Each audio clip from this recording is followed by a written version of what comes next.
Hey, I'm Johnny Palmer and this is my 2023 wipe. In this video, I'm going to talk about the projects I've been involved in this year, as well as the companies that I'm part of. I hope that you enjoy watching this video as much as I enjoy making them. Let's get started. Hey, this is the River Avon. Upstream that way beyond Bath is Whalley Weir, that bit of land that I've got that was a big story last year. It's been less of my focus this year because I've been working down here with the Icebreakers group. This is a men's mental health and fitness group who go cold water swimming every Sunday morning. For me, this is an exploration of positive masculinity, bringing men together in a way that helps us talk about our feelings and how our lives are going, to work together to create a more positive version of masculinity. I've been volunteering in this group and it's been a real honour to work with the amazing founders, Tim, Jack and Aaron, who founded it. I think we've had some really positive outcomes. If you're interested in getting involved in our group, please hook up on Instagram. We go every Sunday morning down at Conham, 8 AM. I'd love to see you there. See you soon. Got a bit warmer now. Now we're at Skyline Park. You might remember from last year's video, this was a bit of a building site back then. And also from last year, we have our own street.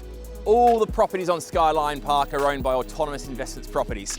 But the improvements this year have been that we have better signage. Here's our big monolith, which is going to show all the people that are based here. PYTCH has new signage behind us. And I've also bought the building next door, the one that says Meat Machine. Now that's a big 10,000 square foot B7, B8 warehouse, and it will end up being used as either a tech center, maybe a soundstage, or who knows, maybe even space for expansion for PYTCH. But let's go inside the PYTCH HQ now and see what's changed there. This is One Skyline Park, the HQ of PYTCH, my event production company. And now, while this was pretty much done last year, there's been a lot of refinements inside. We've now got motorised roof trusses overhead, the mezzanine's finished, and there's digital signage all over the place. This means it makes it a much better place for the staff of PYTCH to knock out their high-end event production work. But there have been some big changes on the inside of the building, in particular, Phase 2 and Phase 3. Come on through and I'll show you.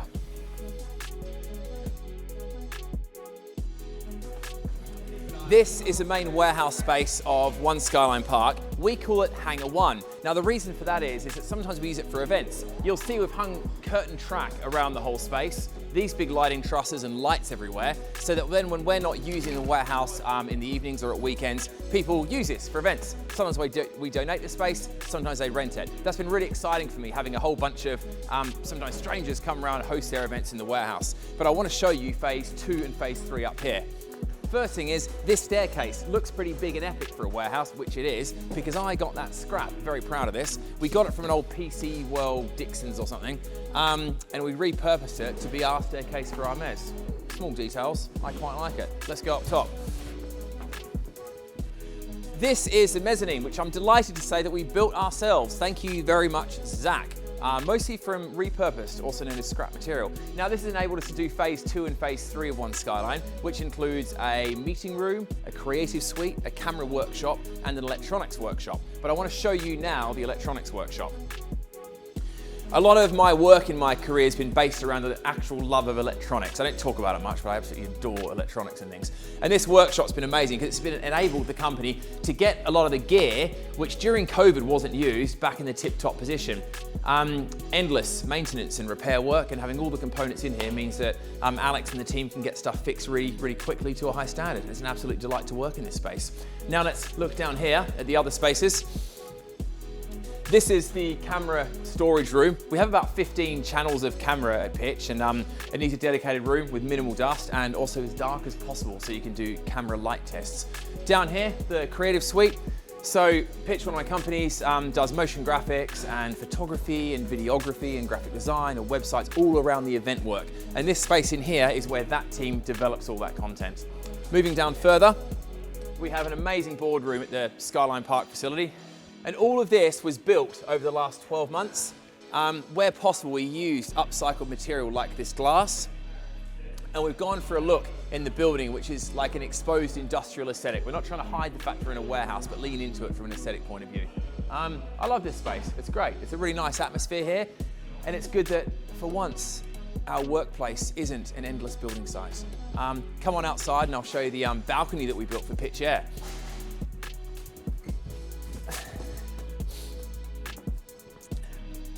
The mezzanine continues outside. Oh yes, it does. We built this balcony here using the same upcycled structural steelwork, all welded by ourselves, to make it so we can connect the PYTCH offices with PYTCH Air. This is a massive improvement from how it was a year ago. And there's one little technical detail I would like to share with you, because this truly gives me joy every time I use it. Door entry system, check this out. Hi, Johnny. I reckon that is like the coolest hideout ever.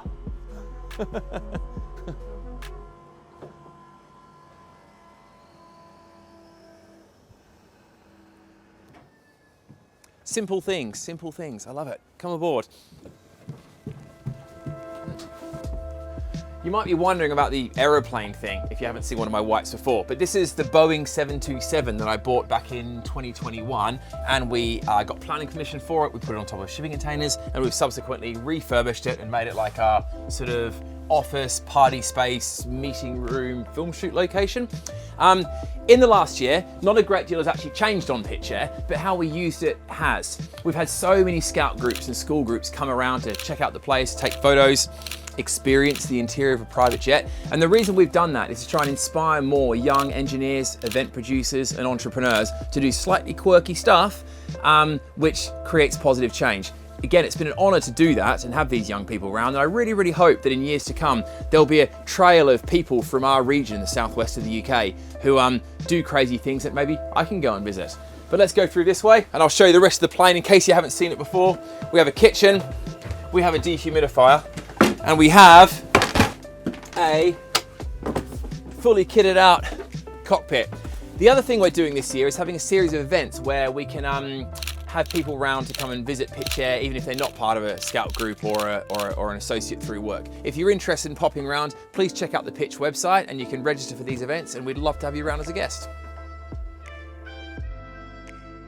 While PYTCH Air might not have changed a great deal in the last year, something else on Skyline Park has changed massively. Number 7 Skyline Park is now the BoxSeven soundstage. This is the old warehouse that PYTCH used to occupy, which was then vacant. We then soundproofed it, put new tech in, new rigging, new lighting, completely new fit out, and it's now Bristol's newest soundstage. What's a soundstage? That's a space where you go and film TVs or TV shows or films or do photo shoots.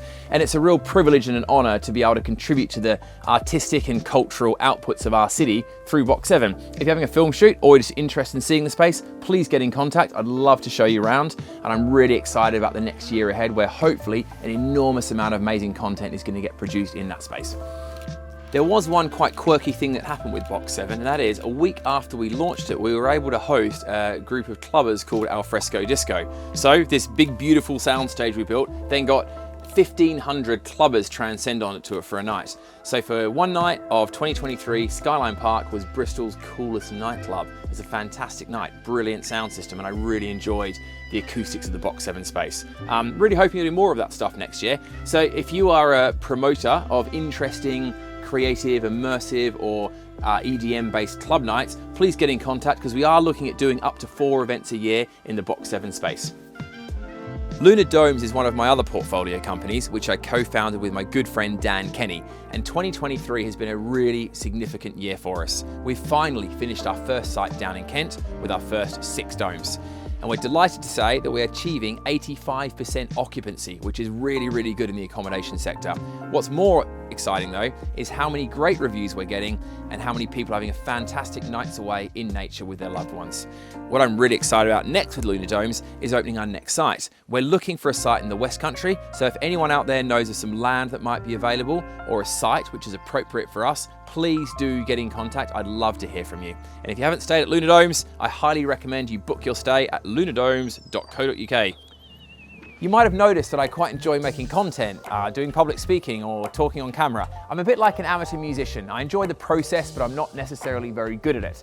But in 2023, in my public speaking, I've found there's been a few times I've tried to tell a joke on stage and it's not really got a laugh. Or much worse still, I'm being deadly serious and the audience thinks it's hilarious. So it occurred to me that I need to start learning how to do comedy properly. So I did a stand-up comedy course this year, 6 weeks, 3 hours, every Saturday morning, finished by a showcase, my first live gig.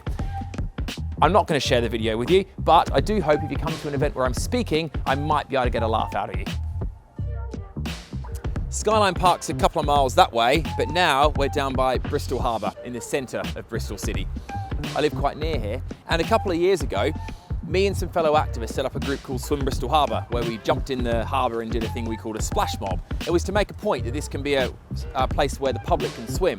The council threatened us with prosecution, the police got involved, there was loads of national media coverage.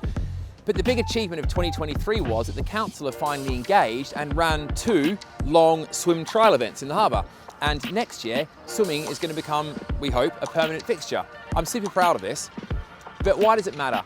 We need blue spaces. This is waterways where people can swim and interact and socialise, and they need to be accessible and inclusive. And Bristol Harbour's perfect for that because we have such a diverse range of people within just a mile of here, and this is the one space everyone can go easily and hopefully for free. So if you're in Bristol next year in the swimming season, please come on down and come for a swim in our harbour. Now we're going to head just down the Avon Gorge there, across to a place called Leigh Woods. Let's go. This is the stables at Leigh Court. It's a property that I bought back in 2022, which is made up of 10 separate office spaces. This time last year, much of it was a building site, but I'm pleased to say that now we've refurbished a whole bunch of these spaces, and we've also had planning permission and listed building consent to re-landscape that courtyard. We've also built that super cool sign. But in that time, there was quite a long vacant period, which is where the spaces were empty because we couldn't get tenants in them straight away, which gave us an opportunity to do some very cool creative stuff like this. This is Lumisphere. Despite being in the events industry for 25 years, I haven't actually produced and marketed a show from scratch. And this is the first time we've done that. Working closely with Dominic from Yup, thanks guys. What we've done here is used excess resources from PYTCH, and working with a bunch of the pitchers and the artists, we've created 11 immersive light experiences. It's been a real pleasure to do this for our community, and if you see this video before Christmas, send me a DM and I will get you guest list for the last 3 nights before New Year's Eve. But this is a very minor version of the much bigger show just up the road. One of my companies is PYTCH, which is an event production business, and it produces amazing shows like this one at Westernbert here. Over the last couple of years, I've sort of removed myself a bit to give the management team the chance to run the company without me. In that time, I've had to reflect on where the company does need me, and also the bits where I'm not the best influence. So what I've done recently is step back into the company doing the things that I'm best at around sales, marketing, R&D, and technical innovation. The senior team who are running it before are still part of the company, are great people, and now we're putting them in roles that are most suited to where they're most passionate, where their skills are. It's a really exciting time for me because I realise actually at my core, I'm an events guy. I love the tech, I love the creativity, I love the experience creation, and it's really nice to get back to those roots. But over the next year, I'll try and diminish the time that I have to spend there so I can work on and propagate all my other projects. But in the meantime, it's been really good fun getting involved in events and doing some really cool innovation and working with a great team of people. So that was 2023. What does 2024 hold? Well, I want to consolidate next year, get the processes of all the business really performing well, get the properties in tip-top shape. And on a personal level, I want to get back to the core motivation I have around engineering and creativity. And if you've got something you think you could work with me on, please get in contact. Or if you think that maybe there's a career in any of my companies, I'd love to hear from you. Please DM me, and have a great new year.